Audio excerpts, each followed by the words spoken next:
This deep dive is brought to you by Triple Automation. Absolutely. So I want you to imagine a scenario, one that's probably way too familiar if you spent any time in manufacturing. Picture yourself running this bustling production line, right? Yeah, high stakes. The floor is just humming. Exactly. You are right in the middle of a massive run.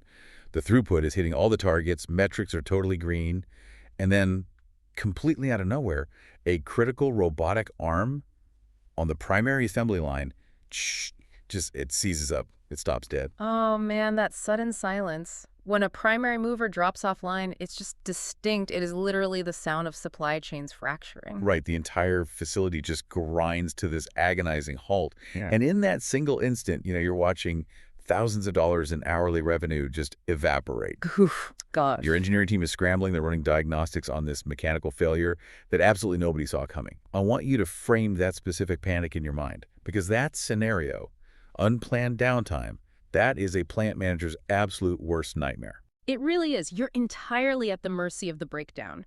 Every schedule, downstream logistics, client commitments, it's all suddenly compromised just because, a piece of metal decided to stop moving. But what if you weren't at its mercy? What if your equipment could actually tap you on the shoulder and say, hey, I'm getting tired, well before it catastrophically fails? Which sounds like Delphi, but it's not. It's really not. And that's our focus today. We're pulling apart a source text titled Predictive Intelligence, the Future of Industrial Maintenance. Our mission for this deep dive is to explore how artificial intelligence is transforming the factory floor so we can intercept these failures before they happen. Okay, let's unpack this. Because to appreciate the AI side, we really have to look at the baseline of how industrial maintenance has traditionally operated. Right. The historical context kind of shows you the scale of the problem. For decades, industrial operations, even the really advanced ones, have essentially relied on two main maintenance strategies. And neither are great. No, they're not. When you analyze them through modern production demands, both are inherently flawed. They introduce massive operational friction. I mean, most of you listening are probably intimately familiar with these legacy models. But when you step back, they almost sound barbaric. The first one is run to failure. Literally what it sounds like. Yeah, you just run the machine day in and day out under heavy load until something catastrophically snaps. You just accept the risk and hope the mean time between failures doesn't catch up with you on a Tuesday afternoon during peak season. Because the reality of mean time between failures is that it's just an average. It can't account for your specific factory floor. Right, like the ambient humidity or micro vibrations from the press next door. Exactly. Those legacy robots, they operate completely blindly. They're locked behind these heavy safety fences, just repeating a task until physical stress breaks the material tolerance. So that's option one, wait for disaster. Mm-hmm. Option two is preventative maintenance, which tries to solve this with a really rigid calendar schedule. Right, the spreadsheet approach. Exactly. The protocol dictates that every 6 months, you shut the line down, tear the machine apart, and replace bearings or servo motors, whether they actually need it or not. It's a completely arbitrary timeline. It's totally disconnected from the physical reality of the machine's condition right then and there. You could be throwing away a part that had, 3 years of viable life left. It's absurd when you compare it to human healthcare. Imagine managing your body like that. Option one, you never see a doctor and just wait for a massive heart attack on the sidewalk. Not ideal. Or option two, you get mandatory, incredibly expensive invasive surgeries every 5 years, just in case. You just walk into a clinic like, well, it's 2026, time for my scheduled kidney replacement, even though my current one is totally fine. Both options are terribly disruptive and a huge waste of resources. And if we connect this to the bigger picture, you start to see why those legacy models create this inescapable ceiling for profitability. You're just bleeding cash either way. Exactly. You bleed capital through unexpected shutdowns, losing revenue by the minute, or you bleed it by throwing away perfectly good parts and paying for unnecessary labor. Neither approach cares about the physical reality of the machine. Which is why the industry is finally abandoning that playbook. Mm-hmm. The root vulnerability is blindness. They can't evaluate their own physical state. So the engineering approach had to shift toward giving the machine a way to feel. Giving it a nervous system, essentially. Right. And here's where it gets really interesting. because the source material dives into modern collaborative robotics, pointing specifically to systems distributed by triple automation. Yeah, the text highlights platforms like the JKS series to illustrate this architectural shift, moving away from bland execution into, well, continuous And self-awareness. the sensing architecture is intense. We're not talking about a basic thermometer slapped on a chassis. At every articulating joint, there's high-resolution optical encoders and microelectromechanical sensors. Let's break down the physics there, because sensor doesn't really capture the granularity. Microelectromechanical systems, or MEMS, these are microscopic physical structures etched directly onto silicon chips. Wait, etched into the chips. Yeah, we're talking microscopic cantilevers and oscillating masses that literally physically react to changes in acceleration and orientation. So they're like microscopic tuning forks detecting the slightest physical shift. Exactly. And then the optical encoders use a light source and a pattern disk to measure the exact rotational position. So together they monitor the physical torque, the acceleration curve, and the thermal output. They measure stress, speed, and heat. Mm. But the crazy part is the frequency. They're pulling this telemetry thousands of times a second. It's a microscopic physical audit of the machine's structural integrity happening at millisecond intervals. But hang on, doesn't that introduce a huge logistical bottleneck? If we have thousands of sensitive silicon structures inside an industrial arm that vibrates all day, aren't we just adding 1,000 new points of failure? That is the primary engineering hurdle for sure. But the source text addresses this. These MEMS are physically isolated within the joint housings. They're suspended in protective resins to absorb external shock. Oh, that makes sense. Plus, there's redundancy built in. If one sensor goes erratic, the system flags a sensor failure, not a mechanical one. Okay, but even if the sensors survive, we still have a massive data problem. If a single arm generates thousands of readings every second, how do human operators not just drown in raw data? They absolutely would. The sheer volume from something like the JKS series would instantly paralyze a maintenance team. Right, human beings can't read a spreadsheet with 3 million rows of temperature fluctuations from a 10-minute run. Pushing that to a dashboard isn't a solution. It's basically a denial of service attack on your own engineering department. Which is exactly why artificial intelligence becomes mandatory here. Humans can't process it, so AI acts as the factory fortune teller. What's fascinating here is that the AI is the analytical engine that makes all that noise coherent. It doesn't just store the data. It processes it in real time at the edge, directly on the machine, to map out the normal, healthy rhythm. I love that phrase, healthy rhythm. Let's explore how that works under the hood. It's not just a generic, pre-programmed definition of healthy, right? The algorithm learns what its specific unique environment feels like. Exactly.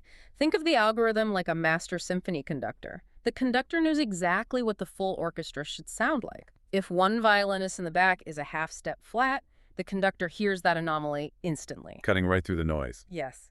The AI operates the same way. Once it knows the baseline rhythm, it acts as that vigilant conductor listening for tiny deviations, which the source calls microware. Microware. So these are the physical realities a legacy machine would just ignore until it snaps. Let's trace the physics of that. Imagine a steel bearing inside a primary servo motor. Over millions of rotations, a microscopic pit develops on the surface. Just a tiny bit of friction. Right, friction so slight a human couldn't possibly hear or feel it. But the AI doesn't need to hear it because it measures the secondary effects. Exactly the point. That microscopic friction creates mechanical resistance.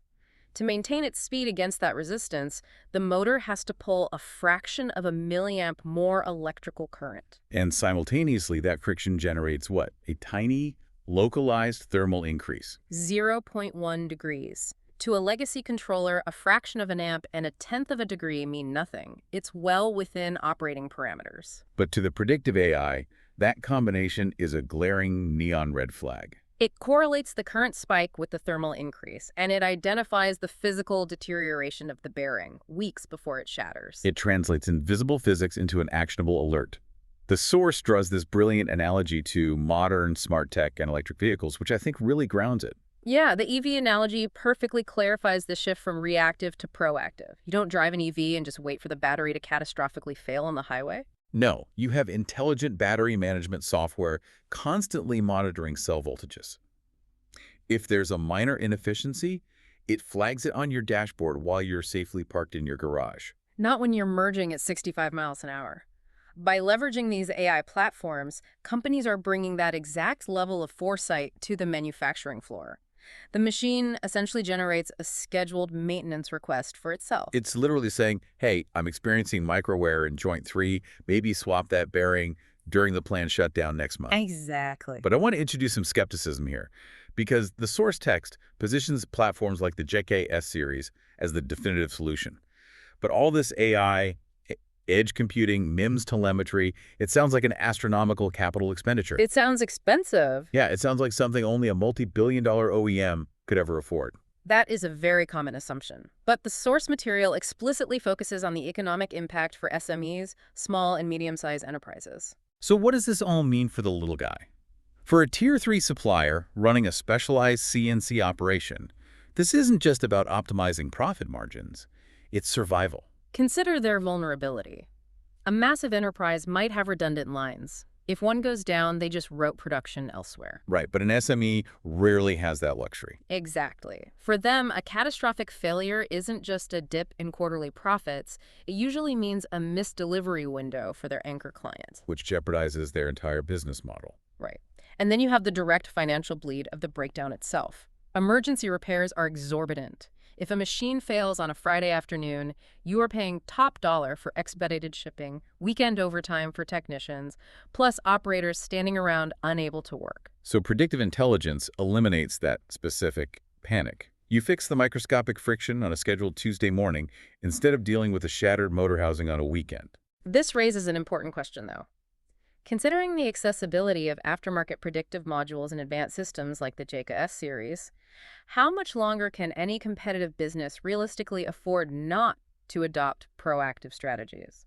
The market advantage of simply never experiencing a surprise breakdown is massive. It fundamentally shifts the maintenance budget from unpredictable capital bleeding to controlled, scheduled operating expenditures.